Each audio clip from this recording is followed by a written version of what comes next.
안녕하십니까 시청자 여러분, 박정호입니다. 설 연휴가 끝나고 다시 또 일상으로 돌아왔습니다. 여러분들 설 연휴 잘 보내셨는지요? 자, 오늘도 오마이TV와 함께 힘차게 출발했으면 좋겠습니다. 자, 수요일 아침 김병주 민주당 의원 나오셨습니다. 안녕하십니까? 네, 안녕하세요. 주불리 김병주입니다. 주불리 김병주. 네. 설 연휴 잘 보내셨습니까? 네, 설 연휴 아주 모처럼 잘 보냈습니다. 잘 보내고 네. 오셨던 것 같은데, 자, 설 연휴 지내시면서 여기저기 사람도 좀 만나시고 네. 통화도 하시고 민심을 좀 들을 시간이 있었을 것 같은데 네. 어떠셨어요? 민심 좀 예. 들으시니까. 글쎄요, 설 밥상의 예. 첫 번째 하도가 저거더라고요. 그 가스비, 난방비가 네네네, 맞아요. 폭탄처럼 많이 올랐다라는 그것이 가장 큰 난방비 목소리였고요. 폭탄. 네. 난방비 폭탄. 네. 그다음 윤석열 대통령의 말폭탄. 뭐 이런 것들을 여기저기 폭탄이. 가지고 이제 네. 많은 분들이 나라 걱정 아, 또 민생 걱정을 많이 하고 계셔서 네. 안타까웠죠. 안타까운 상황이었다. 네. 그러니까 난방비 얘기를 좀 해보자면 날씨가 뭐 어제 오늘 네. 뭐 강원도 같은 경우는 지금 철원 같은 경우는 영하 20몇 도까지 떨어지고 막 그렇죠. 너무 춥더라고요. 네, 예. 너무 추워서 지금 난방 할 수밖에 없는 상황이 됐는데 난방비가 12월 달 쓴 걸 이번 달에 받았잖아요. 네. 거의 뭐 배 가까이 늘어난 집도 있다고 하고 네. 최소한 3-40%씩 다 늘어나서 다들 설밥상에서 그 얘기밖에 안 하시더라고요. 네, 그렇죠. 네. 당장 우리 집만 해도 평소 한 20만 원 정도였는데 네. 한 40만 원 가까이 나와서 아이고. 너무 놀라워하더라고요. 그리고 또 설 연휴 때 이렇게 여러 네. 번 만난다든가 통화하고 또 했을 때 음. 가스비가 너무 올라서 아이고. 걱정된다 뭐 이런 얘기를 많이 했고요. 사실 이렇게 되면은 제일 그 난방비로부터 취약계층 있잖아요. 아, 그렇죠. 취약계층들은 더 이 엄동설 안에도 참 어려움을 더 많이 겪고 있어서 네. 참 가슴이 아프죠. 네. 네. 난방비가 부담이 되다 보니까 난방을 잘 못할 수도 있고 네. 그냥 이렇게 냉골에서 지내는 네. 상황이 있을 수도 있는 것 같고요. 네. 그리고 뭐 제 지인들 얘기를 들어봐도 거의 뭐 내복에다가 뭐 위에 겉옷까지 입고 네. 그럴 정도로 어떻게 좀 아끼려고 해본다라고 얘기를 하더라고요. 그렇죠. 네. 난방비 문제가 아니라 이게 고물가가 계속되다 보니까요. 네. 분위기가 난방비뿐만 아니라 또 고물가가 많이 되죠. 네. 어제 택시를 탔는데 택시 기사분하고 또 얘기를 나누다 보니까 네.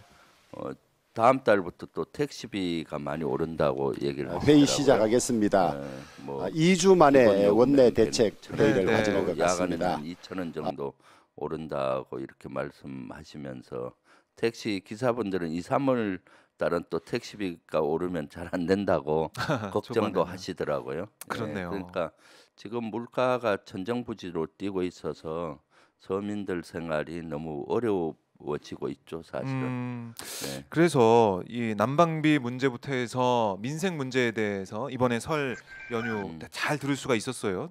다들 아마 여기저기서 뭐 친척들 만나서 얘기하면서 난방비 얘기를 꼭 했을 것 같은데, 네. 근데 국민의힘에서는 그런 얘기를 합니다. 난방비 문제 문재인 정부 때 올릴 때 안 올려가지고 네. 이번에 폭탄이 떨어진 거 아니냐라는 지적하고 있는데 어떻게 보십니까? 네. 뭐 그런 면이 조금은 있겠죠. 그렇지만 그건 전체 국면을 이해를 못해서 하는 측면이에요. 네. 문재인 정부 동안 보면은 코로나로 인해서 엄청나게 어려움을 겪었잖아요. 그렇죠. 소상공인 문제도 있고 네. 뭐 여러 가지. 그래서 계속 추경을 여러 번 편성을 해서 어려움을 했기 때문에 네. 난방비를 LNG 가스 올라가는 비율만큼 올릴 수가 없죠. 그렇죠. 그래서 공적 자금을 투자해서라도 민생을 살리는데 집중했었잖아요. 예, 그때 그랬죠. 아마 가스비라든가 이런 걸 계속 올렸었다면은 어떻게 됐겠습니까? 난리 났겠죠. 네, 언론이 예, 가만히 안 예. 있었겠죠. 지금도 이것은 너무 서민들에게 고통을 주고 있습니다. 이 엄동설안에. 그래서 우리 민주당에서는 이재명 대표도 주장했던 것이 네. 추경 한 30조 정도 민생 추경을 편성해서 이런 민생을 해결해 주자. 네. 이런 것들을 얘기했죠. 아하. 그런데 국민의힘에서는 이 추경 얘기하니까 이재명 대표 뭐 방탄용으로 아. 지금 물타기 하는 거 아니냐라고 네. 오히려 얘기를 하고 있는데 음. 진정으로 민생을 생각하는지 의문입니다. 국민의힘과 그러니까 윤석열 정부는. 국민의힘에서 계속 얘기하는 게 민주당에서 뭘 이제 하려고 한다면 네. 거기에 대해서 방탄 이거 무조건 이제 갖다 붙이는 상황이다라고 민주당에서는 지적을 하고 있던데 네. 이번에 난방비 문제 이거에 네. 대해서도 또 네. 추경에 대해서도 이재명 대표 여러 가지 의혹에 대해 뭐 이른바 네. 리스크라 불리는 그런 부분들을 가리기 위한 거다 이런 네. 주장하면서 맞서고 있는데 사실 국민은 뭐 또 국민은 하나의 네. 국민인데 네. 여야가 전한 설미시에 보니까 좀 네.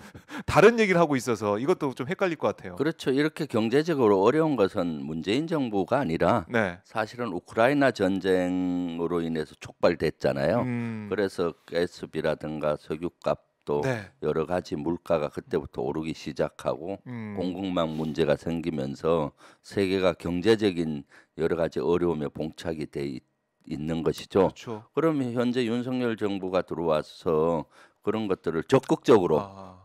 방어하고 살리기 위해서 노력했어야 되는데 계속 난방비도 한 4차례 올린 것 같아요. 계속 이렇게 올리기만 하고 그러니까 지금 이 엄당설 안에 가장 고통을 받는 층은 서민들이고 네. 더 고통받는 층은 난방비로부터 취약계층은 그렇죠. 더 고통을 받게 되겠죠. 네. 이런 것들에 대해서 눈을 돌려서 민생을 살리는데 좀 아. 집중해야 되는데 이러한 걸보다는 이제 과거 탓, 문재인 탓하잖아요.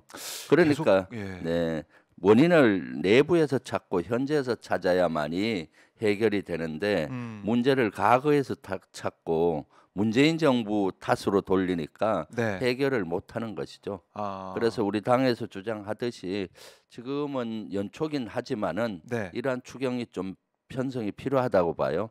사실 난방비 얘기가 나오기 시작하니까 그다음 이어지는 것이 대화가 이자율이더라고요. 아, 금리. 아파트 사기 위해서 돈을 많이 빌렸는데 네. 금리가 천정부지로 그렇죠. 뛰고 있으니 점점 비용이 이자만 내는데도 엄청나게 많이 부담스럽다라는 네. 얘기들을 많이 하고 있죠. 음. 그러니까 금리 올라가죠, 물가 올라가죠, 난방비 올라가죠. 이렇게 되니까 서민들의 고통은 이만저만이 아닌 것이죠. 그래서 윤석열 정부는 우리 민주당처럼 요구하는 것들을 적극적으로 수용해서 네. 민생 살리기에 음. 앞장서야 될 시점이라고 봅니다. 아, 이제는 더 이상 이제 국민들이 인내심이 좀 바닥이 나고 있다라고 볼 수도 있을 것 같아요. 네, 예, 그렇죠. 경제적인 면에 있어서도 네. 언급하신 것처럼 금리도 있고 네, 이 난방비를 포함한 고물가기 때문에 네, 월급은 뭐 그대로인 거의 그대로인 상황에서 오르다 보니까 너무 살기 힘들다 네. 이런 얘기 할 수밖에 없을 것 그렇죠. 같습니다. 네. 특히 올해가 그럴 가능성이 큰 상황이고